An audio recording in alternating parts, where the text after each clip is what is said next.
ఇప్పుడు మీకు ఆపోజిట్ లా ప్రకాష్ గౌడ్ ఇల్లు ఉంది, మీ ఏమో ఇంత లోపల తీసిరు, వాళ్ళు ఏమైనా టచ్ చేసిరా ఎమ్మెల్యే? ఇప్పుడు మెయిన్ రోడ్ ఉన్నప్పుడు అక్కడ నుంచి ఎమ్మెల్యే ముందు కొని ఫస్ట్ నేను చేస్తాను, అది అయిపోయిన తర్వాత అందరం చేద్దాం అంటే అందరం ముందరకు వస్తాము.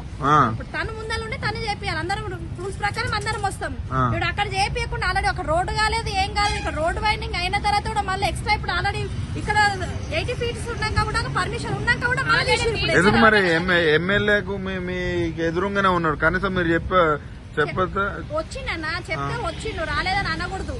వచ్చినాక ఆపండి అని చెప్పిండు. మరి ఆయన ఇల్లు ఎందుకు వదిలేసారు? చెప్పిండు మళ్ళీ పోయిండు, అంతేగాని ఇంకా నేను దాని గురించి మనం మాట్లాడేది అసలు ఏం చెప్పలేదన్నట్టు కాదు. వచ్చిండు, అడిగినందుకు మాట్లాడిండు, చేయగలని అని చెప్పిండు, పోయిండు.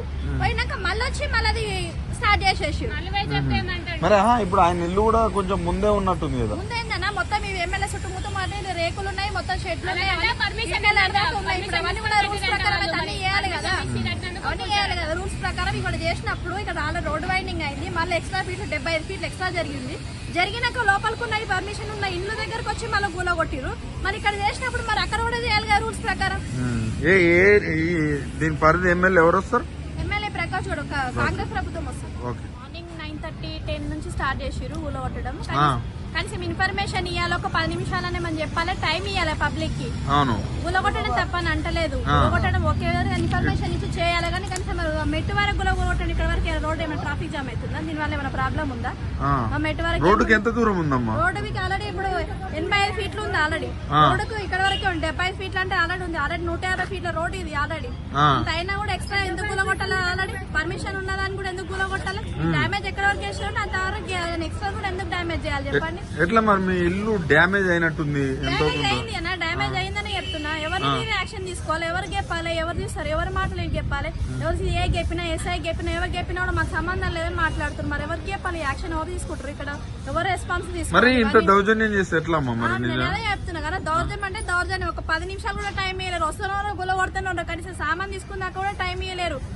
ఒకసారి నీటికి దాకా మొత్తం పొద్దున్న నుంచి ఎవరు రాలేరు, ఎవరు యాక్షన్ తీసుకోలేరు, ఎవరు మాట్లాడలేరు, సోషల్ సర్వీస్ చేస్తున్నారు ఎవరు లేరా చెప్పాలి కదా. ఎవరు కూడా మాట్లాడతలేరు, అందరు పబ్లిక్ సమస్యలే కదా ఇవన్నీ. మరి మాట్లాడాలి ఇదంతా.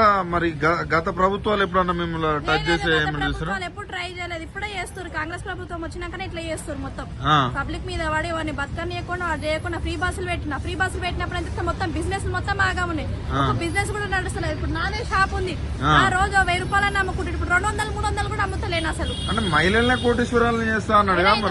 ఏ మహిళ కోటీశ్వరాలు అయింది మొత్తం రికార్డు తీయను. 50 మందిని తీసుకొచ్చి అడగండి మొత్తం ఎవరు తీసినాడు, ఎవరు ఏ మహిళ కోటీశ్వరాలు ఉంది అసలు? ఎవరు కోటీశ్వరాలు కాలేదు అసలు. మరి ఇట్లా పేద ప్రజలను ఇబ్బంది పెడితే ఎట్లా? ఇబ్బంది పెడుతున్నా, చాలా అంటే చాలా ఇబ్బంది పెడుతుంది. ఇది అన్యాయం అసలు. నేను ఒప్పుకోను ఇట్లాంటి విషయాల గురించి, నేను అసలు ఒప్పుకోనంటే ఒప్పుకోను. ఇప్పుడు దరిదాపు ఎంత నష్టం వచ్చి ఉంటుంది అమ్మ మీకు? ఇప్పుడు 20-30 వేల నష్టమే ఉంటుంది అన్న. 20-30 వేల నష్టమైంది. ఎట్లా మరి ఇట్లా ఇదంతా దౌర్జన్యం ఇదంతా? ఏం మాట్లాడడానికి లేదు. ఎమ్మెల్యే చెప్తే ఎమ్మెల్యే వచ్చిండు చూసిండు, ఆయన చేతిలో ఏముందన్న చెప్తామన్నా? ఆయన వచ్చిండు చూసిండు, ఆయన తప్పేం లేదు. వచ్చిండు చూసిండు, మాట్లాడిండు, పోయిండు, చేయకూరని చెప్పిండు. ఆయన ఓంగా ఆలస్యం వెళ్ళదు, మళ్ళీ చేస్తున్నారు. ఇప్పుడు ఎవరికి చెప్తాను చెప్పు? ఇంటి ముందు ఎమ్మెల్యేనే ఉన్నాడు, ఆయన చెప్పినాం. ఆయన తీసుకోకపోతే ఆయన తప్ప అనొచ్చు. ఆయన వచ్చిండు చేయకుండా చెప్పిండు, మళ్ళీ ఆయన పోయి 10 నిమిషాలు కానీ మళ్ళీ స్టార్ట్ చేసారు. కూల్చడం స్టార్ట్ చేసారు. ఒక సామాన్ తీసుకున్నాక టైం ఇవ్వలేరు, కనీసం చెప్పనన్నా చెప్పాలి, నోటీస్ అని ఇవ్వాలి అట్లీస్ట్. ఏది ఇవ్వకుండా ఎట్లా చేస్తారు చెప్పండి? చాలా తప్పు ఇది. అయితే అసలు ఒప్పుకోము అసలు ఇట్లాంటివి చేసినప్పుడు అసలు.